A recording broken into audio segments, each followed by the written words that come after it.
Hey everyone, I don't know if you remember this, but a long time ago, a friend of ours experienced a horrible house fire and lost the majority of his snakes. We took in some to take care of until he was back on his feet again, and actually today I'm going to his house, his new house, to pick up a pair of Argentine Boas that survived the fire because we are going to add them to our zoo.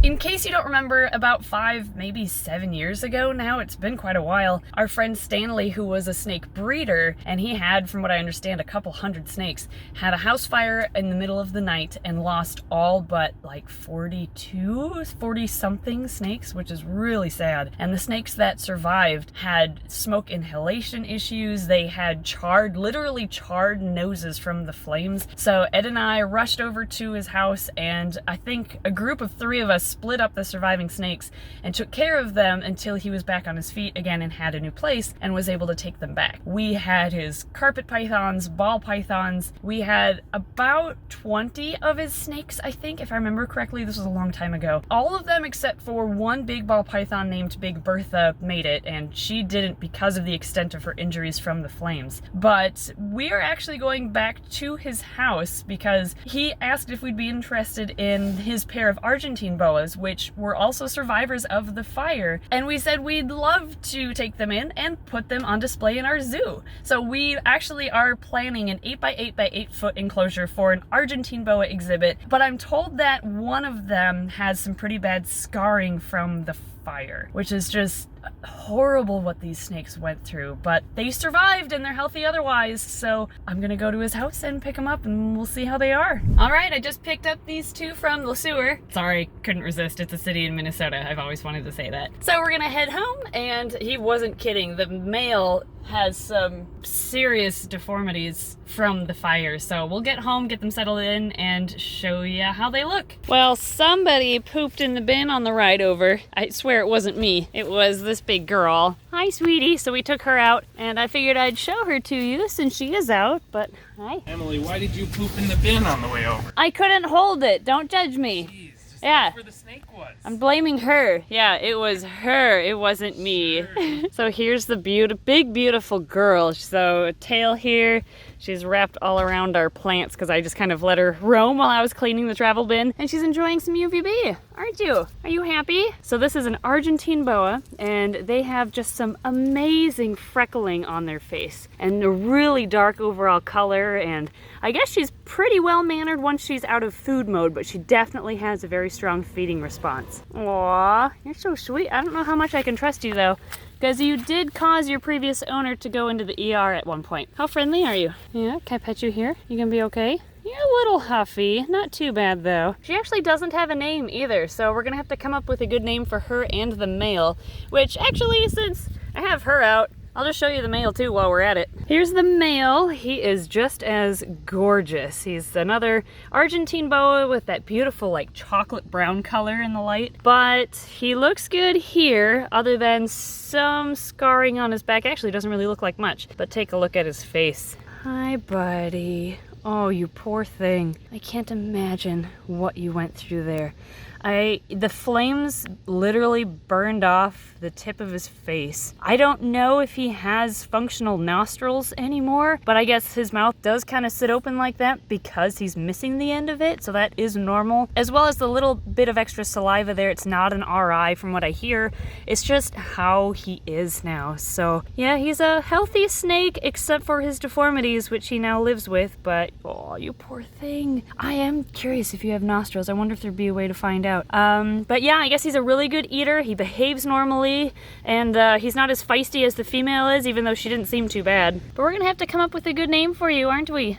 Yeah, you don't have a name right now. We need a name for both of you. But yeah, here's our big, beautiful Argentine Boa, fire survivor, and you actually wouldn't be able to tell that she was in the house fire because she looks great. She has a few blemishes along her side, which might be scars from the smoke, like right here I noticed. That kind of looks like melted or fused together scales, which could be a result of the flames. My phone doesn't want to focus on it for some reason, but I'm thinking that's a fire scar.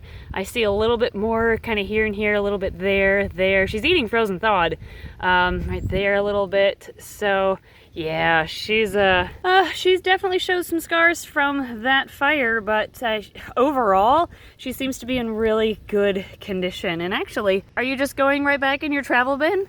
Are you done being outside? I guess I'm bringing her inside and setting her up for quarantine. I sometimes think that the word rescued is overused in the reptile community because, I mean, most rescues aren't taken from a neglect situation or taken out of a burning house, but in this case, she was taken out of a burning house, so I think it is fair to say she's a rescue. I don't know, I could be wrong, but she is a beautiful, beautiful girl. We need a good name for her too. Look at that tail. Oops, sorry.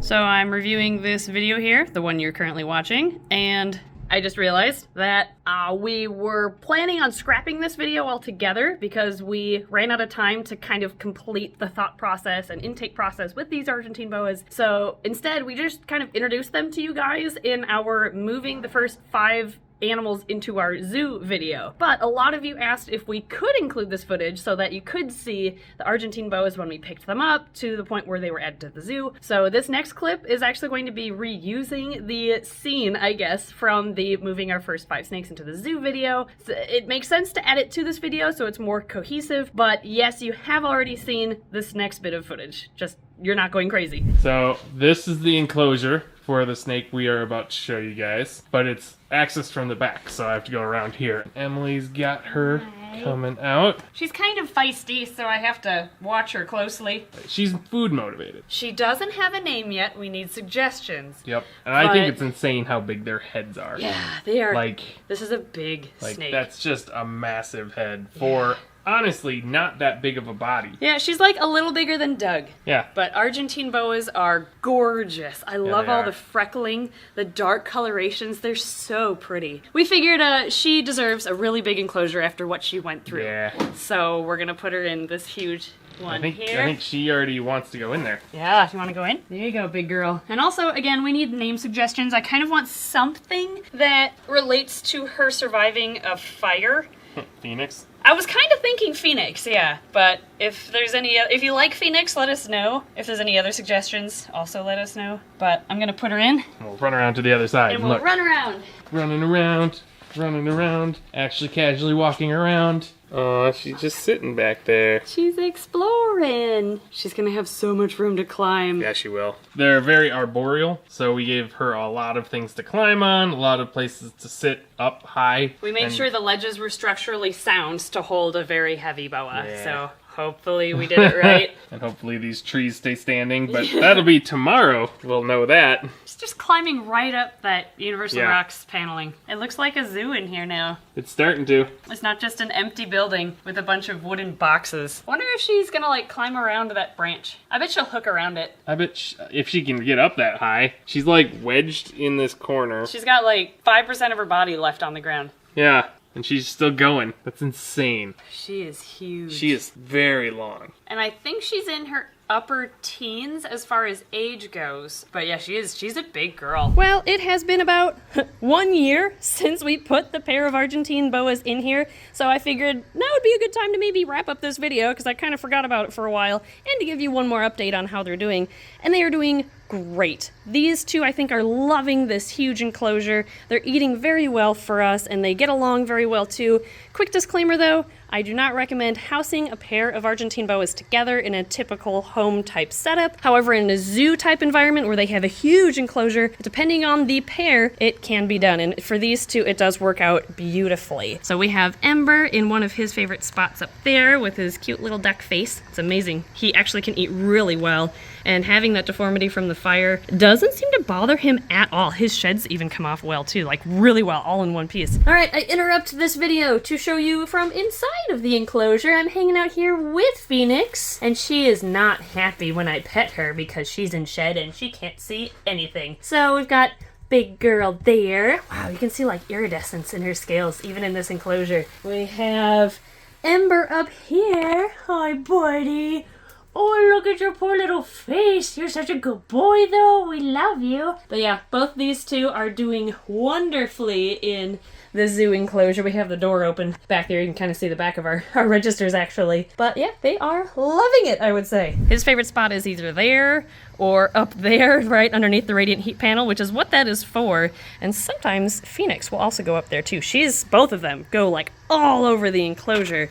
And they use that tree, they climb everywhere, they use this ledge, everywhere. So it's really cool to watch them just really enjoy life. And I don't know about you guys, but Phoenix here, even though she has lost a little bit of weight, which is good, she was on a little bit of a diet, back here in the lower third of her body, she looks quite round. So if there are any boa breeders watching this, can you let me know if she looks gravid? Because I have a hunch. I've never bred boas before, but that almost looks gravid to me. She hasn't eaten in about a month, and she's going into shed. Those are also two flags that made me think, could she be gravid? So let me know what you think. She might just have to poop. I don't really know. But regardless, they are doing really well in this enclosure, and I'm so glad we have the opportunity to spoil them after everything that they went through with that house fire. They truly are survivors, and they are a beautiful pair of Argentine Boas. So thank you guys so much for watching our pickup/rescue video. Hope you enjoyed it. Thank you, Patreon backers, for your support as well, and we will see you next time. Let me know. Put your vote in the comment below. Gravid or just has to poop.